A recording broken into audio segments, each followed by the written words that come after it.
ఈ రోజుల్లో చాలా వరకు ఎవరిని చూసినా చిన్నపిల్లల దగ్గర నుండి పెద్దవాళ్ళ వరకు వాళ్ళ ఫేస్లో ఉన్న గ్లో కోల్పోయారు. ప్రతి ఒక్కరి ఫేసు చాలా డల్గా ఏదో కోల్పోయిన వారిలా ఉంటున్నారు. ఒకసారి గమనించారా? ముఖంలో ఉన్న గ్లోని కోల్పోయారు. శాంతి లేకుండా డిప్రెస్డ్గా డల్గా ఉంటున్నారు. పసిపిల్లలు ముఖంలో ఉన్న తేజస్సు ఎవరి ముఖంలో అయినా మీరు గమనించారా? చిన్నపిల్లలు తప్ప ఎవరి ముఖంలోనూ ఆ గ్లో కనిపించట్లేదు. ఎందుకు? వై? నిజంగా నాకు తెలీదు. బట్ ఆలోచించాను. ముఖంలో ఆ గ్లో కనిపించాలంటే ఏదో క్రీమ్స్ రాయడం కాదు, సంతోషంగా ఉండాలి.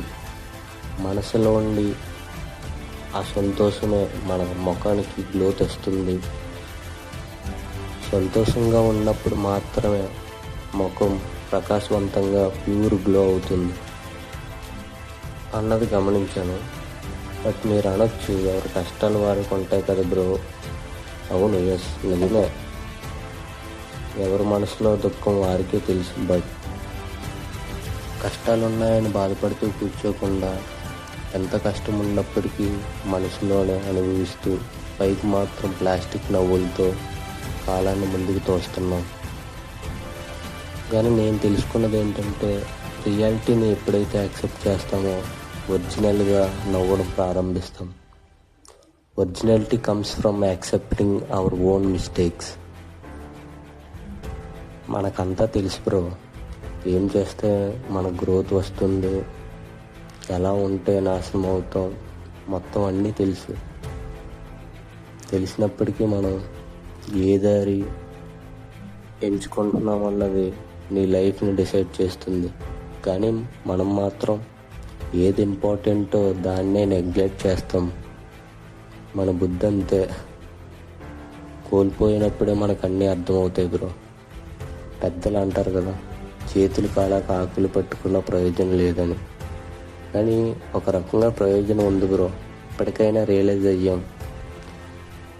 ఒకడిని మూర్ఖులని ఎందుకంటారు బ్రో? అలా చేయకురా, ఇలా చేయకురా, అది మంచిది కాదురా అని మంచి దారి వాడికి చెప్పినప్పటికీ వాడిదే రైట్ అని ఎవరి మాట వినకుండా చివరికి బుట్టలో పడతాడు. అప్పుడు మనం వీడికి చెప్పినా వేస్ట్, వీడు మూర్ఖుడురా అని అంటాం. అలాగైతే ఒకసారి శ్రద్ధగా ఆలోచించండి. మరి మనకి ఏది మంచిది, ఏది చెడ్డదో తెలుసుకోవడా, ఏం చెయ్యాలో అంతా తెలుసుకోవడం. అలా చేయకపోతే ఏమంటారు చెప్పండి బ్రో? మన హార్ట్ ఎనీ టైం చెప్తూనే ఉంటుంది, నువ్వు చేస్తుంది తప్పు, నువ్వు చేస్తుంది తప్పు అని ప్రతిసారి చెప్తూనే ఉంటుంది. మనిషి అయినా ఒక 10 సార్లు చెప్పి విసుకొచ్చి వదిలేస్తాడు. కానీ మన మనసు ఇంకా చెప్తూనే ఉంది కదా బ్రో. ఒక్కటి గుర్తుపెట్టుకోండి, మీ మనసు నీతో ఎప్పుడైతే చెప్పడం మానేస్తుందో అక్కడి నుంచే నా పతనం స్టార్ట్ అవుతుంది. Most dangerous bro this phase wise. నిన్ను నన్ను ఎవరు కాపాడలేరు. ఎప్పటికైనా పోయేది ఏమీ లేదు బ్రో. నీ మనసుతో మాట్లాడండి, కనీసం 5 minutes అయినా. నీకే అన్నీ తెలుస్తాయి. ఇంకా మనం మారుతాం. ఇంకా హృదయం నిండా సంతోషంతో పీస్ఫుల్గా ఉంటాం. ప్రతి శ్వాసలో మనం సంతోషంగా ఉంటాం. మనసు చెప్పిన మంచి పని చేసినప్పుడు మాత్రమే సంతోషంగా ఉంటాం.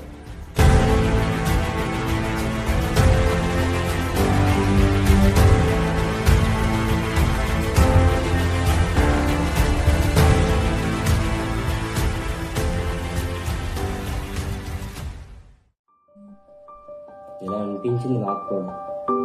2 AM వరకు సీలింగ్ చూస్తూ వాట్ ఇఫ్ ఇలా జరిగితే, వాట్ ఇఫ్ నేను ఫెయిల్ అయితే. ఒకరోజు స్లోగా అర్థమైంది, పీస్ అనేది గిఫ్ట్ కాదు, ఇది డైలీ తీసుకునే ఒక చిన్న డెసిషన్. ఇప్పుడు నిజమైన పాట మొదలవుతుంది. నెక్స్ట్ 7 days ఈ 3 steps ట్రై చేయి. ఇప్పుడు కామెంట్లో I choose peace and right. ఇదే నీ డేసిజం. 7వ రోజు తిరిగి ఈ వీడియోకి వచ్చి Day 7 డన్ అని రిప్లై చేయి. నీ స్టోరీ స్టోరీ ఇంకొకరికి లైట్ అవుతుంది. గుర్తుపెట్టుకో, over thinking is equal to habit. Peace కూడా ఒక హ్యాబిట్. హ్యాబిట్ మార్చగలిగే మొదటి అడుగు. ఈ వీడియో ఇక్కడి వరకు చూసింది నువ్వే. ఈ వీడియో నీకు హెల్ప్ అయ్యింది అనుకుంటే ఒక లైక్ వేయి. ఇలాంటి వాళ్ళు ఇంకా ఉన్నారనుకుంటే వాళ్ళకి షేర్ చేయి. ఇలాంటి జర్నీస్ కోసం ఛానల్ని సబ్స్క్రైబ్ చేయి. నవ్వు క్వైట్లీ ఒక డీప్ బ్రీత్ తీసుకో. మనం 7 రోజుల తర్వాత కలుద్దాం. వింటానంటే నాదొక మాట. ఇది చాలా మందికి ఆల్రెడీ తెలుసు. అయినా 80% మంది ఏమి చేంజ్ చేయరు. ఎందుకంటే వాళ్ళు ఓవర్ థింకింగ్ని ఆపడానికి కూడా ఓవర్ థింకింగ్ చేస్తారు. అయితే ఎలా ఆపాలి? లేబుల్. ఏ నెగిటివ్ థాట్ వచ్చినా 3 సెకండ్లలో ఆ థాట్ని లేబుల్ చేయాలి. ప్రశ్న ఒక్కటే, ఇది ఫ్యాక్టా, ఫియరా? ఎగ్జామ్లో ఫెయిల్ అవుతాను అన్నది ఫియర్. నేను ఇంకా చదవలేదు అన్నది ఫ్యాక్ట్. ఫ్యాక్ట్ అంటే యాక్షన్ తీసుకో. ఫియర్ అంటే జెంటల్లీ లెట్ గో.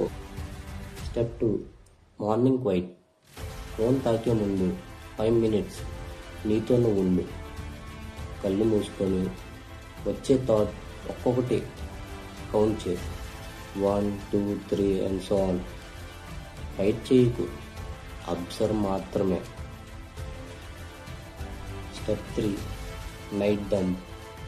పడుకునే ముందు నిన్ను తినేస్తున్న ఆలోచనలు ఒక పేపర్ మీద రాయి. చివరిలో క్విక్లీ చెప్పు, ఇవి రేపు చూసుకుంటాను. బ్రెయిన్ క్లియర్ సిగ్నల్ ఇది. ఇప్పుడు కాకపోయినా టేక్ కేర్. ఒకసారి ఊహించు, నువ్వు మిర్రర్ ముందు నిలబడన్నా. ఎవ్వరికీ చెప్పలేని ఆలోచనలన్నీ నీ కళ్ళ దగ్గర నీ ముఖం మీదే కనిపిస్తాయి. ప్రాబ్లం నీలో కాదు, నువ్వు నిన్ను ఎలా ఓవర్ థింక్ చేస్తున్నావో అదే. ఓవర్ థింకింగ్ అనేది బాడీలో ఉన్న ఒక సైలెంట్ పాయిజన్ లాంటిది. ప్రతి థాట్తో కార్టిజాల్ పెరుగుతుంది, కొలెజన్ తగ్గుతుంది. నీ గ్లో, నీ ఎనర్జీ నెమ్మదిగా పోతూ ఉంటుంది. నీ రేటింగ్ అవసరం. బాగుంటే ఒక లైక్ కొట్టండి, రివ్యూ ఇవ్వండి. 1 to 5 స్టార్.